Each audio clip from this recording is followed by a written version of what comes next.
Welcome to Dan's On Site with Dan Dutton and Dan Goley, a podcast and YouTube show dedicated to all things real estate, delivering market information, interviews from all perspectives, and tips for everyone involved in or interested in real estate.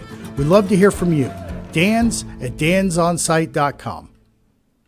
Hey, welcome to Dan's On Site. Today, we got legendary steak cooker guy back. We have Marc on site. Yeah, Marc is on site. Full-time cook, part-time real estate professional. Has he ever told you the secret to how he cooks steaks? We can't reveal that. We can't reveal that. That's a class you have to pay for. That's a class you have to pay for. $99. I will give away real estate advice for free, but not competition barbecue stuff. Though if you call me, I'll tell you because I think it's the funniest thing in the world. Anyway, Dan's On Site. Find us dansonsite.com, Apple, Spotify, and YouTube. So today we're going to get into the office market, which has probably been the hardest hit market, at least from perception-wise during COVID. And we talked a few times last year about what it might look like coming out of it. We're now in March. We now see vaccine rollout. I think I have a good understanding of what companies will probably do going forward, or at least I think I do. But we brought in the professional of the day to hear directly from his mouth. So just, I guess, give us just kind of a general sense of where the office market is now. Well, and I'm definitely going to focus on giving you guys information on the Omaha office market because it's no secret the office market is going to be vastly different on the East Coast and the West Coast than it is here in Middle America. We just saw Texas open up, no mask mandates, everything's 100% open, and in my opinion, I hope that we see that trickle up north and hit Omaha, Iowa, Minnesota. But as a whole, I think that the Omaha office market is going to come back to full force, especially for users in the 5, 10, 15, 20,000 square foot range. We've seen negative net absorption over the last year in the Omaha office market. What that means is we've seen more move-outs than we have seen move-ins. That creates negative net absorption. The space that we're seeing hit the market, or the space that people are moving out of, are large chunks of space, 50, 100,000 square foot chunks of call center space. Those businesses have evolved to working remotely. Telecommunications have come a long way. Everyone knows what Microsoft Teams is. Everybody knows what Zoom is. For some reason, in 2019, it was all fine for us to hop on a phone call and not see each other's face. Now every business meeting, for some reason, we've got to have a camera on, which is a little bit unique. But I've got tenants here in Omaha looking for 5,000, 10,000, 15,000 square feet, and they're saying, Mark, I don't want to make a decision today because we feel like there's going to be a lot of second generation space coming on the market, and we want to get a good deal on something that was just built out 2 years ago. Because one of the main hurdles we're focusing on right now is the price of construction. To do a renovation, to build out first generation Class A office space is going to cost you $80 a foot on the low end. You can spend $200 a foot on an office build out right now, and in a heartbeat. So people are sitting on the sidelines hoping that something like a beautiful office suite like Omni Partners is going to hit the market, and somebody can capitalize on that. The reality of it is, by the way, it is hitting the market. Right. You're disclosing that right here on Dan's On Site? Sorry. There's going to be very few small office space, how do I want to say it, nice, high-end, recently built-out office space hitting the market for somebody to absorb. We are going to see huge chunks of 50 and 100,000 square foot blocks of space hit the market. Those are all hard to demise for a smaller user. Mm-hmm. So we're going to see vacancy rates increase in Class B office market. There's no doubt about it. Class A office market, you can go build an office building today right out at Heartwood Preserve, or if there was room in Exarban, and I'm 100% confident that Class A office building will fill within 18 months. Class A is going to keep going on about its business and be relatively unaffected. The Class B office market's where you're going to see get pinched here. Class B office landlords are going to be giving bigger concessions, and their net effective rental rates are ultimately going to be heavily impacted because of that. It's the only way to compete is giving away concessions, and it's shifting into a tenant's market. We pulled out of the recession 2011, 12. By 13 and 14, we were humming along, and from 13 and 14 all the way up until COVID, it was definitely a landlord's market. Mm-hmm. there's no secret that that's changed. And it'll be interesting to see how that evolves. But again, Class A is going to stay tight vacancy rates. Class B, you're going to see vacancy rates go from 7-8% to maybe even up to 15-20%. Wow. Do you think the Class A, is there, when you mentioned Class A and Class B, we hear of companies, Mutual, for example, said June of this year. I don't know if that's changed. That was a date that they pegged.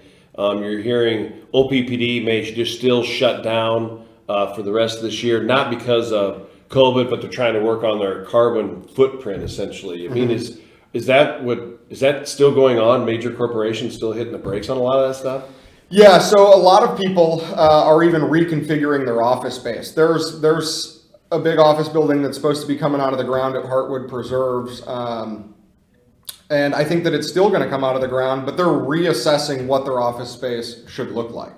There are companies, I've got a 50,000 square foot tenant that's expanding and moving into a new office building, and they're excited to get their employees back, but they're not going to bring everyone back until the majority of their employees are vaccinated. So a lot of it is pending the vaccination rollout. How quickly can people in their late 20s, 30s, and 40s get the vaccine? Because that's when you're going to see people coming back to work in full force. But there are certainly people sitting on the sidelines chomping at the bit to get back in the office. But there are law firms all over the city, all over the country that have done polls for their employees, and some of their employees never want to come back to the office. Some of them want to come in 3 days a week. Some of them want to be there 6 days a week. But I think it's fair to say, though, 6 months ago, I know there was a big storyline about employees may never go back to the office. Is it fair to say, though, as we stand today, most employees will go back to the office at least most of the time? There may be more flexibility than ever before, and I think that's a great thing for just quality of life. Yeah. But most people are going back most of the time. Is that fair? Right. I think that's extremely fair. I think that you're going to see a lot of people maybe even go to a 4-day work week. There's been lots of studies done that a four-day work week is extremely productive compared to a 5-day work week. Your employees are happier. They're more engaged when they're at the office. Give them a Friday off, give them a Monday off, however it lands. Builder Trend in Omaha has done that pre-COVID, and their employees loved it. So it will evolve, but as a whole, in Omaha, in Des Moines, in Kansas City, in the Midwest, people will be back in the office at full force as soon as possible. Yeah, that seems fair. So when we talk about, you talked about Class A office space, Class B office space, and how those, you'll see an uptick in vacancy. How the rent's going to be? Are we going to hold pretty tight in Class A and see rents lower in Class B, or how specifically do you think rents will play out here? So we never even talk about Class C office market. It kind of doesn't really exist. It's functionally obsolete. So Class A, C's get degrees, right? That's what I'm saying. Or you drop out. Class A office rates are only going to go up. You're never going to see new construction be cheaper than what it is today. That's just a fact. Go price lumber right now and go look at what the price of lumber was 2 years ago. So how does a Class A office building lease for less today than it did a year ago? It doesn't. And the demand for nice office space is always going to be there. Class B office space, you will see negative rent growth, no doubt. And that's just back to Econ 101. I mean, more vacancy, more surplus, less demand, lower price. That's the only way that I see it playing out. But there could be an opportunity for C office space, those users we're not going to talk about, to step into B office space. You could. Those kind of mesh together. And I think what you're going to see is landlords putting a lot of money into Class B product to try to compete with Class A, right? I know that if I'm a decision maker and I can pay $25 full service versus $40 full service, or grossed up, however you want to talk about it, well, right there, I'm saving my company, 40% on rent? That's a pretty big number. And maybe the delta in the quality of office space isn't that vast after some Class B renovations have been renovated. And maybe you're getting a better location by renovating a Class B office building than you are building something brand new as far west as you can go. It just depends on the business model and the user and what their preferences are. Well, that's good. There's a lot of activity, that's for sure. I mean, COVID, everybody's been on pause. We saw it in the retail. We talked about it earlier. A lot of people hit the brakes pre-COVID, and now it's just Katie bar the door. Everybody's, and I think part of people are, I don't want to say, they see the opportunities that are there or they want to get ahead of the opportunities, but truly, I mean, not the lights at the end of the tunnel. I think people, construction, we mentioned it, there's a 6-month lead time on that. So if the world is saying, that we're going to be vaccinated by April or May, that's only a few months away. Construction time 6 at least. So I could see where, activity, at least we predict, in the next few months to be crazy. I'm relatively busy with office leasing right now. Investment sales have been a little bit of a struggle from the standpoint that there's not much on the market to buy. So when I call a landlord and I'm like, hey, do you want to sell your building? I have someone interested in buying it. They say, show me something that I can 1031 into, and I'll let you know what I'll sell my building for. And that's usually where the discussion ends. The demand that I have for office leasing, though, to be clear, isn't necessarily everyone's expanding or needing more space.